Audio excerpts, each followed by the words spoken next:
agradeciéndole la presencia de los medios de comunicación. Y en la tarde de hoy, después de el Consejo de Gabinete, que su principal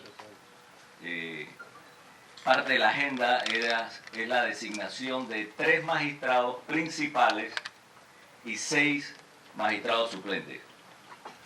Yo voy a iniciar primero recordándole que la Constitución, en el artículo 200, el numeral 2, señala que la designación de los magistrados recae en el Ejecutivo, o sea, presidente, ministros de Estado. Y eso es lo que en el día de hoy hemos hecho, la consideración de los nombres que le presenté al gabinete. Quiero dividir esta conferencia de prensa en 2 puntos.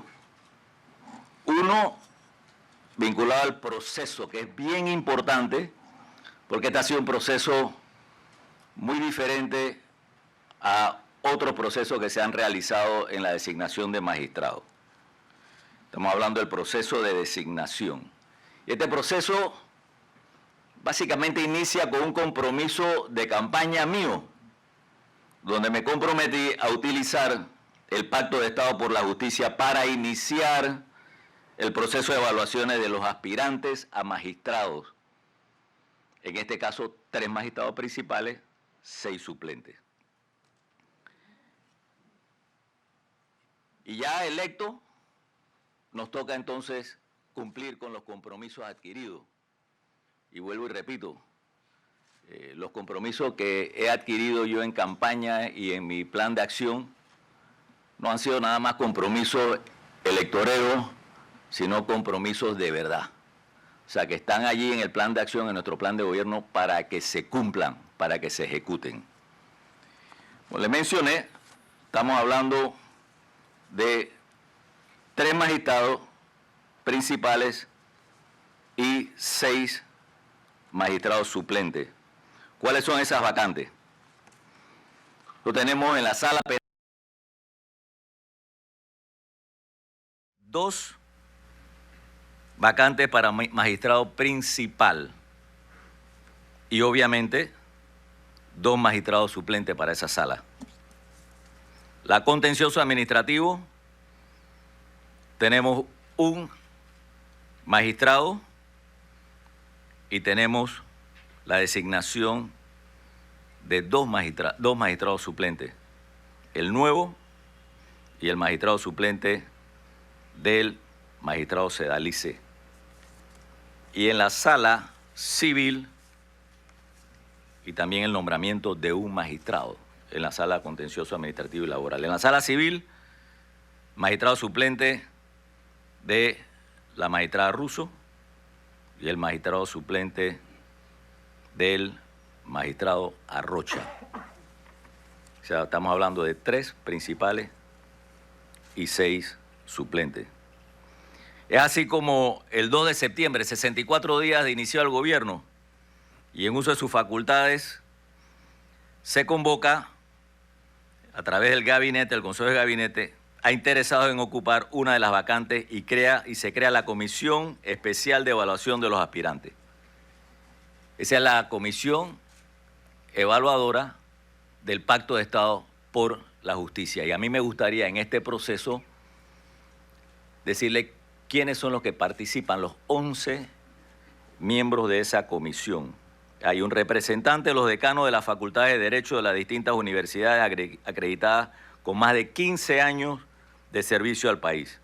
El representante del Colegio Nacional de los Abogados, un representante de la Alianza Ciudadana Pro Justicia, un representante del órgano ejecutivo, otro del órgano judicial, otro del órgano legislativo, un representante de la Procuraduría General, un representante del sector laboral coordinado a través de CONATO, un representante del Consejo Nacional de la Empresa Privada, el CONEP, Defensoría del Pueblo, el Procurador de la Nación, quien la preside. Y también hay un observador que es del Comité Ecuménico de Panamá. Iniciado ese proceso, que cuando yo fui a visitar las oficinas del Pacto de Estado por la Justicia, saliendo me preguntan los medios, presidente Cortizo, ¿y usted qué busca, qué características? Y yo fui muy preciso y hablé de 3. Dije, yo busco, y el país también, personas que tengan compromiso con el país. O sea, que hagan lo correcto. Lo otro que le dije fue conocimiento. Obviamente tiene que tener conocimiento. Y el último, que fue, que lo resalté, carácter. Carácter. O sea, no, el país no quiere, ni el presidente Cortizo, ni el Ejecutivo, ni el Consejo de Gabinete, queremos gente con columna vertebral gelatinosa. Nosotros necesitamos carácter, que se sepa saber cuándo es sí y cuándo es no. O sea, obviamente, un magistrado, un juez, tienen que tomar decisiones, algunas favorables y otras en contra, pero que sea en derecho. Entonces, eso fue algo que para mí fue bien importante. En ese proceso, la Comisión del Pacto de Estado por la Justicia evaluó y entrevistó 123 aspirantes. Y evaluaciones con mucho cuidado, un cuestionario de 15 preguntas que se le hizo a cada uno de los aspirantes, entrevistas también bien precisas. Concluido el proceso, en el Pacto de Estado, en la Comisión Evaluadora, nos envían entonces 32 nombres. O sea que de 123 pasó a 32, de los cuales 21 para la Sala Segunda de lo Penal y 11 la Contencioso Administrativo y Laboral. Yo quiero aprovechar, porque de repente decía una cifra, 123 panameños y panameñas que tomaron la decisión de decir, yo no quiero que esto siga pasando más de lo mismo. Y fueron y presentaron su interés de participar en este proceso. Entonces yo quisiera aprovechar los micrófonos para agradecerle a cada uno de los 123 panameños y panameñas que de una manera desinteresada dijeron, vamos a pasar por este proceso, que no ha sido fácil. Entonces, yo me siento agradecido como presidente de ese esfuerzo de 123 panameños y panameñas, y le doy las gracias aquí delante de cada uno de ustedes. Ya recibí el documento con los 32, básicamente 31, porque hay una que aspiró que está en las 2 salas, que dijo, me interesa participar en las 2. Cuando recibo el documento, la carpeta, que es esta que está aquí,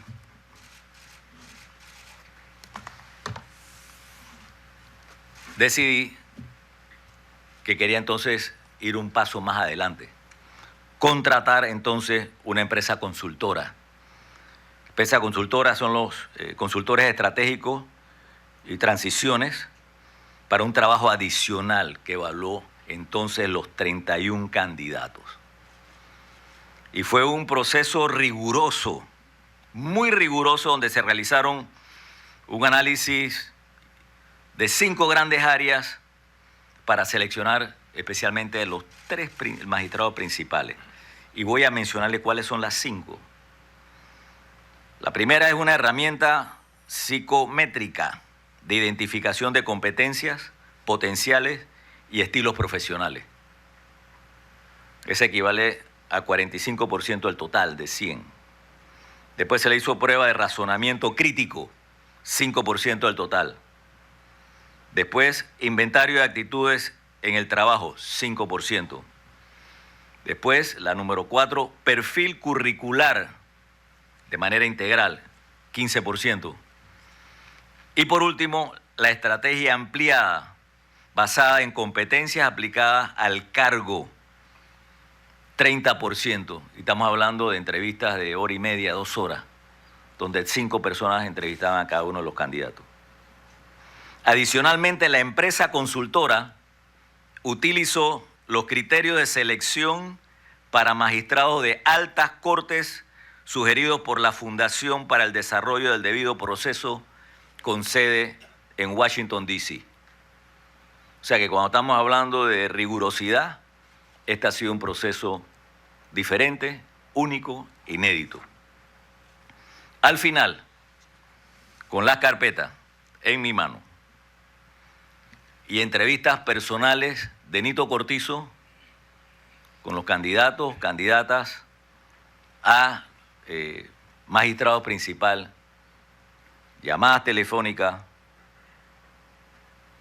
y terminando cada una de esas entrevistas diciéndole: solamente les pido un favor, hagan lo correcto, más nada, hagan lo correcto.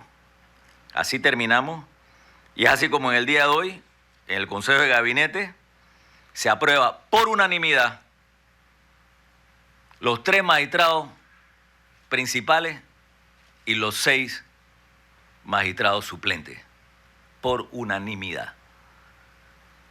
Yo le voy a leer ahora en la siguiente parte los nombres de los designados. Esos nombres van entonces ahora hacia la Asamblea Nacional en sesiones extraordinarias. En el día de hoy yo desayuné con la bancada PRD Molirena. Y entre los temas que hablé, obviamente, fueron los temas que están en la agenda de las sesiones extraordinarias convocadas por el Ejecutivo. Y los nombres son: Sala Penal, magistrada principal, 10 años, Maribel Cornejo. Su suplente, Otilda Vergara de Valderrama, que es magistrada del 4º Distrito Judicial de Los Santos y Herrera. Sala Penal, magistrada principal, María Eugenia López. Magistrado suplente, esa va por 8 años.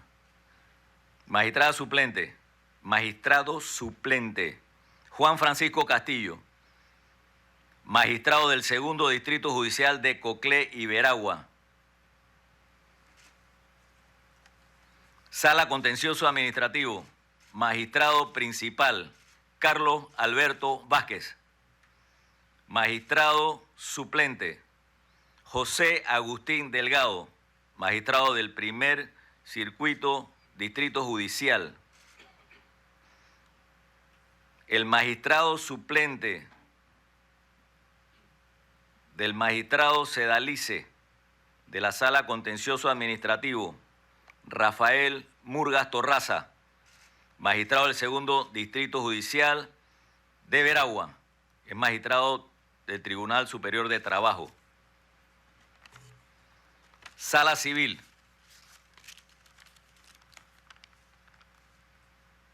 magistrada suplente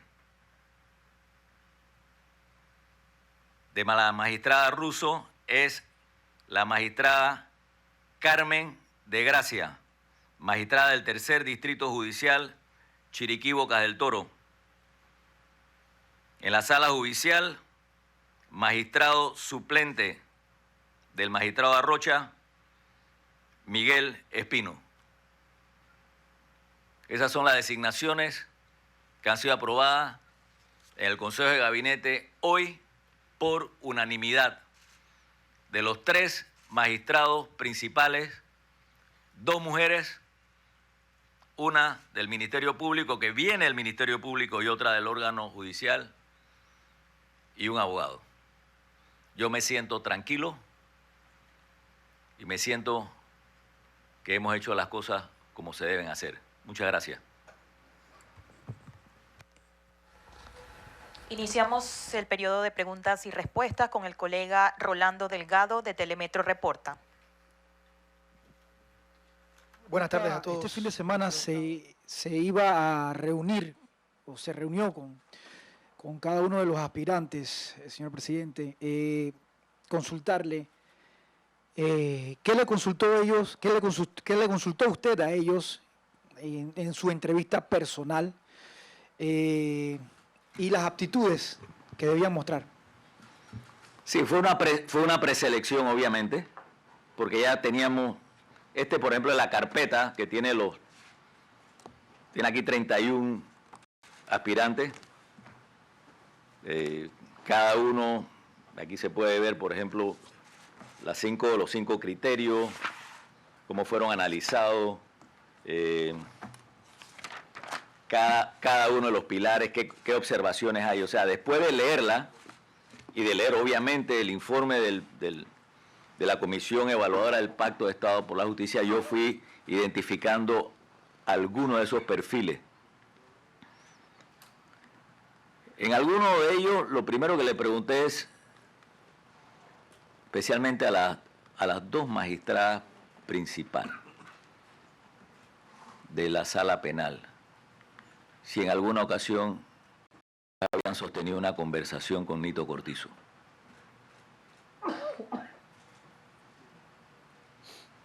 A mí me interesaba saber eso. O sea, en algún momento usted ha hablado con Nito Cortizo. O sea, antes de esta entrevista.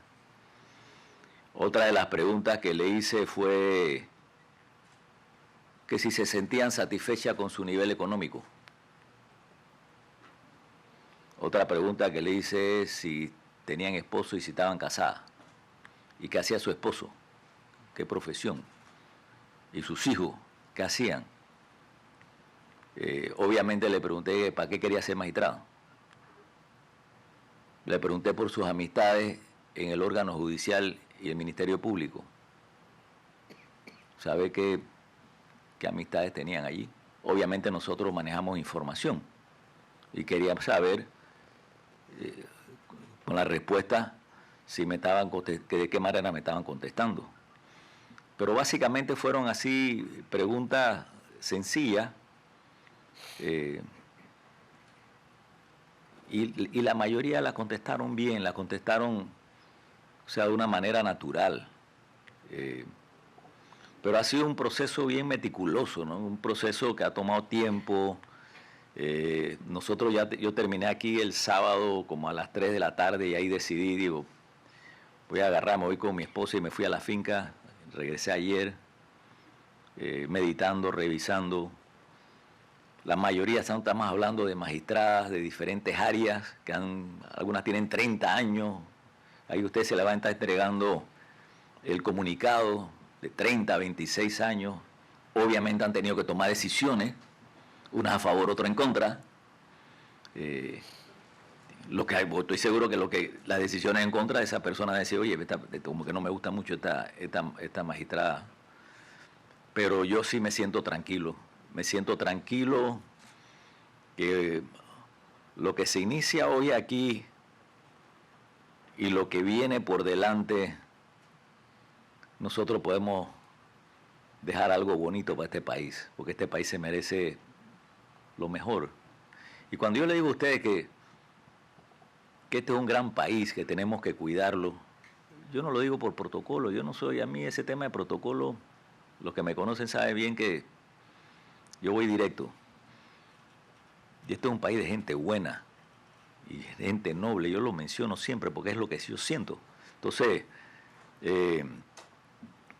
hay que cuidar el país.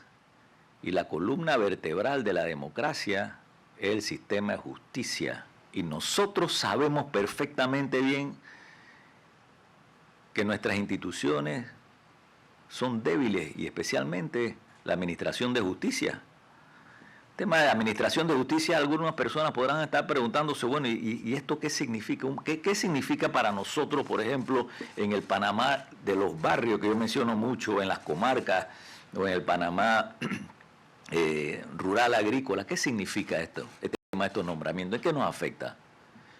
Bueno, sí afecta mucho, porque nos afecta la economía. Nos afecta la economía. O sea, la confianza de inversionistas, por ejemplo, panameños de afuera, con un sistema débil, un sistema no independiente, un sistema donde el Ejecutivo lo han muñequeado, y algunos miembros del sistema se han prestado para que lo muñequeen. Y por eso yo hablo de carácter. Y ustedes saben que cuando yo hablo de carácter, cuando salgo de esta puerta, yo les puedo definir a ustedes sencillamente lo que significa carácter. Y no solamente para hombres, sino para mujeres. Entonces aquí el sistema de justicia tiene que ponerse los pantalones largos. ningún fiscal, ningún juez, ningún magistrado se debe a un político, a un presidente, a un partido político, a un grupo económico. Nosotros nos debemos al país. Y de eso le hablaba yo en las entrevistas. Y de eso le hablaba yo en las entrevistas. Y les decía, cuando ya estemos en esa recta final en la cama, ya que nos falte un par de días, que no comencemos a pensar si yo hubiese hecho esto, hubiese hecho lo otro. Hágalo ahora, que tiene una gran oportunidad. Presidente, por último, ¿qué pesó más? ¿Su entrevista o la evaluación que hizo la empresa a la hora de tomar la decisión? A eso me refiero. Yo te lo voy a decir con toda sinceridad. Yo no puedo dejar por fuera el trabajo intenso de la Comisión Evaluadora del Pacto de Estado por la Justicia. Ese fue el primero, este que está aquí. Después, o sea, un trabajo ya más al detalle de la empresa privada, que nos hizo uno por uno. Y mi entrevista es sencilla. Entonces, el trabajo más importante lo hizo los miembros del pacto y la empresa. A mí me la pusieron bien facilita. Meredith Serracín, TVN Noticias. Buenas tardes, presidente, y a la mesa. Tengo varias preguntitas. La primera de ellas sería, si en vista de que las personas designadas tienen bastante experiencia dentro del órgano judicial, ¿cuál es el diferenciador de todos estos años que han tenido ellos en el órgano judicial versus los cambios que se necesitan dentro de la Corte Suprema de Justicia? ¿Qué es lo diferente que ha visto en ellos o que ellos podrían hacer dentro de la Corte Suprema de Justicia? Lo segundo sería saber cuánto fue el costo de la consultoría que hizo la empresa para la evaluación que ustedes les solicitó. Y lo tercero sería saber si este mismo proceso riguroso se va a tener para la escogencia del próximo Procurador General de la Nación y por qué se escogerían o se designarían también suplentes para procurador. Sin ningún problema, eso al público no hay ningún problema. Lo que cueste, valió la pena. No sé lo que costó, pero lo que cueste valió la pena y lo voy a seguir usando en otros temas. En el tema del proceso para el procurador y el suplente, es posible que lo usemos, porque nosotros estamos ganando, recuérdense que eso lo hablamos, nosotros debemos convocar un consejo de gabinete el 10, que es martes 10, recuérdense que el 8 es Día de la Madre, el lunes es libre, entonces el 10 vamos a convocar el consejo de gabinete para el tema del procurador y suplente. Nosotros en el tema de suplente le pedimos la opinión, obviamente por el tema de, creo que el artículo 200 y el 224 de la Constitución. Se le pidió la consulta al procurador de la Administración. Y en esencia lo que dice es que sí, el Ejecutivo tiene la facultad de poder nombrar a ese procurador al suplente. Y otro detalle más que dio.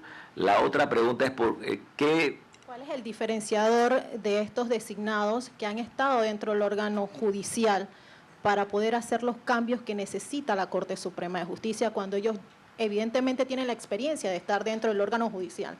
Sí, ellos tienen, lo importante es la experiencia que tienen. Recuerde que el tema de los magistrados suplentes deben venir por ley de la carrera judicial, eso es bien importante. Y ahí es donde viene, por ejemplo, la importancia de las pruebas, por ejemplo, psicométricas, las pruebas de carácter, o sea, ver en esencia si una persona que tenga la oportunidad de hacer la diferencia está en condiciones de hacer esa diferencia. Y esas pruebas nos llevan a nosotros y los resultados por el camino de que en efecto hay candidatos y candidatas dispuestos a hacer el trabajo que hay que hacer. O sea, no hacer más de lo mismo. Vuelvo y repito, la Administración de Justicia es la columna vertebral de una de una democracia. Entonces se tiene una extraordinaria oportunidad. Son cuatro damas, y fíjate en qué día tan bonito, 5 varones, 5 hombres. Y a todos les dije, el único favor que les voy a pedir es hagan lo correcto. Lo otro que le dije es, Nito Cortizo no tiene un 10º magistrado. La Corte Suprema de Justicia tiene 9. Que nadie llegue a hablar por Nito Cortizo. El día que nosotros tengamos que coordinar, va a ser público y va a ser coordinar nada más. O sea, que ese tema, ese 10º magistrado, se lo dije bien clarito. Bien claro. Yo me siento, vuelvo y le repito, me siento tranquilo. Cumplí con el compromiso de decir, me voy, nos vamos con el Pacto de Estado por la Justicia. Y siento que esas son las cosas que tenemos que hacer, ¿no? Vuelvo y repito, me siento tranquilo. Me siento tranquilo. Todos los fiscales, magistrados, jueces, lo que sí pueden estar seguros es que si hacen bien su trabajo en la próxima vuelta, que Dios mediante nos va a tocar 3 magistrados principales, con lo que se ha hecho aquí, con este trabajo que se ha hecho aquí, porque esto no ha sido a capricho, aquí no ha llegado y nos hemos sentado y le decimos a los medios y al país, estos son los magistrados designados, aprobados por el Consejo de Gabinete. Aquí lo que hemos dicho es, y tomé tiempo, este ha sido el proceso, para que el país y los medios entiendan que dentro de lo humano, porque no somos perfectos, hay un proceso por el cual el Consejo de Gabinete hoy tomó decisiones. Y eso es importante, es muy importante. Gerardo Camargo, Entérate 507. Sí, señor presidente, dentro de la evaluación que se hizo de los magistrados designados está la designada magistrada Maribel Cornejo. Se le preguntó sobre su paso por el Ministerio Público, donde ella tuvo una carrera de 13 años, pero en el 2007 fue acusada por la entonces magistrada presidenta de la Corte, Graciela Dixon, sobre abuso de autoridad. Se le hizo esa pregunta y ¿cuál fue la respuesta de la magistrada designada sobre el tema? Sí, el tema de esa denuncia fue por una investigación en tema vinculado a, tengo entendido, corrupción, si mal no recuerdo, y ella fue absuelta. Fue absuelta. Cuando se levantó el fallo, se habló de favoritismo, que fue un fallo por favoritismo hacia la licenciada Cornejo. Yo no te puedo decir si es por favoritismo, pero lo que sí te puedo decir que el fallo fue favorable a la magistrada Cornejo. Y básicamente fue por, lo que tengo entendido de la entrevista, fue por una investigación de corrupción vinculada al órgano judicial. Eso es básicamente lo que recuerdo de tantas entrevistas que he tenido, pero al final salió absuelta. Fabio Angrana, Agencias. Presidente, buenas tardes. Usted sabe que el órgano judicial, el Ministerio Público, tienen casi igual de importancia en el sistema de justicia, en esa columna vertebral. La compañera le preguntó si va a replicar este mismo proceso exhaustivo y riguroso en la del reemplazo de la procuradora Porcel. Esa posibilidad de que quizá aplicarlo o no, quiere decir que será mucho más riguroso que esta designación de los magistrados, sí será un poco más minuciosa, porque la ciudadanía está pendiente, porque hay muchas investigaciones sobre corrupción, muchos casos pesados. La otra pregunta es, su opinión, ¿qué le parece de tener esa posibilidad de una segunda ronda de designar otros 3 magistrados? Ok, fíjese, en el tema de la selección para el procurador, por el tiempo que tenemos, lo que hemos estado analizando es tener una lista de 7 a 8 personas y entonces pasar por el proceso de todas estas pruebas y entrevistas. 7 a 8 personas. Sí va a ser rigurosa, obviamente va a ser rigurosa contra el tiempo. En este proceso de evaluación de los 31, se trabajó en fiestas patrias. Se trabajó 3, 4, 5, de 9 a 9 de la noche. Y hasta que se me presentaron en 2 fases, 2 partes, la prueba. Primero un grupo de 18 y después un grupo de 14. Y después se consolidó. Pero sí va a ser rigurosa, por supuesto que tiene que ser rigurosa. Buscando gente con algo de experiencia, no me gustaría, sí, se lo estoy hablando ahora aquí así como ideas en borrador preliminarmente, no me gustaría que alguien llegue a aprender ahora mismo con todo lo que hay dentro de ahí del Ministerio Público. Pero son algunos criterios, estamos viendo perfiles, ya que se comenzaron a hacer entrevistas de cuál debe ser el perfil dentro de las circunstancias del Ministerio Público, qué se debe estar buscando. Pero sí vamos a ser rigurosos, por supuesto vamos a ser rigurosos. La otra, usted tiene otra pregunta. Fueron 2, la de ser riguroso y la otra no la anoté. ¿Cuál fue la otra? Esa posibilidad que tiene usted, ¿qué opina? ¿Cómo la ve? ¿Cómo la considera? ¿Cómo la pondera de nombrar en una segunda ronda a otros 3 magistrados? De otros 3 magistrados, correcto. Bueno, no es una oportunidad, es un deber. Es un deber. Las coincidencias de la vida, llegando a nosotros tenemos hoy, creo que son 146 días de estar en gobierno. La gran oportunidad y compromiso de poder designar tres magistrados principales y en el futuro 3 otros nuevos magistrados, te cambia la configuración del sistema. O sea, porque al final vas a tener mayoría. Yo no quiero tener mayoría. Ninguna de esas personas que hemos designado pertenecen, por lo menos que yo sepa, al partido, a mi partido. Es más, eso ni se preguntó. Pero sí es una oportunidad de dejar un legado, un legacy, un legado para nosotros, para nuestros hijos, nuestros nietos, y decirle al país, hey, hay otro sistema, no es un sistema de que yo llamé por ejemplo, a un bufete de abogados para que me estén recomendando a alguien. Ningún bufete de abogados me llamó a mí para recomendarme a nadie, ninguno. Entonces, por eso le digo que me siento tranquilo. Una pregunta más, Sergio Rivera, Radio Panamá. Gracias, presidente. Buenas tardes. 2 preguntas. Una, el caso del señor Carlos Vázquez. En su hoja de vida parece que él fue defensor del pueblo encargado durante la administración del presidente Martín Torrijos, entre los años 2007 y 2010, más o menos.